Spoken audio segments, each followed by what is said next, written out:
বর্তমান সময়ে আমরা দেখতে পাচ্ছি যে অনেক ইসলামিক দল ঐক্যভাবে তারা আগিয়ে আসছে। আজকে আমরা দেখলাম বাংলাদেশের একটা ইসলামিক সমন্বয়ক একটা সংগঠন, তাদের আজকে অধিবেশন ছিল।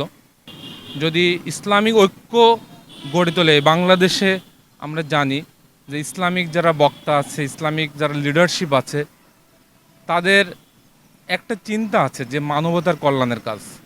মানবতার কল্যাণটা সবচেয়ে ইম্পর্টেন্ট।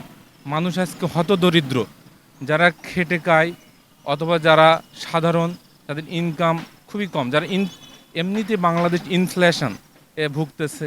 এই ইনফ্লেশনকে দূরীভূত করতে গেলে এই ইসলামিক দলগুলো যদি মনে করে যে বাংলাদেশের আপামর জনতার নেতৃত্ব দিতে চায়, সব দলগুলো মিলে, সেটা হতে পারে হেফাজত ইসলাম, সেইটা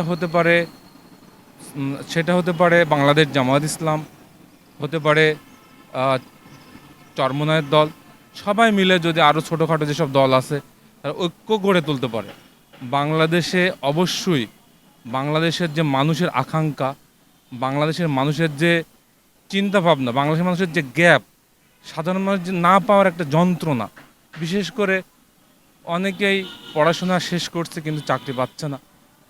এই জন্য আমরা শুনেছি যে বাংলাদেশ জামাত ইসলাম তারা যদি জয়লাভ করেন, তারা অবশ্যই চিন্তা করবে যে যারা বেকার আছে তাদেরকে চাকরি দেওয়ার ব্যবস্থা করা অথবা উদ্যোক্তা তৈরি করা। উদ্যোক্তা হচ্ছে এমন না যে কোটি কোটি টাকা লাগবে। উদ্যোক্তা মানে আপনার ইচ্ছা থাকতে হবে যে আমি একটা কিছু করতে চাই। সব লেভেলেই যদি ট্রেনিং দেওয়া যায়, উদ্যোক্তাদেরকে যদি ইকোনমিক্যালি সলভেন্ট করার ট্রাই করা হয়, অবশ্যই এই বাংলাদেশে যদি সততার সাথে সবাইকে ডিল করা হয়, এই বাংলাদেশের এই তরুণ প্রজন্ম অবশ্যই একদিন আমাদের নেতৃত্ব দিতে পারবে। কারণ একা কিছুই করা সম্ভব নয়।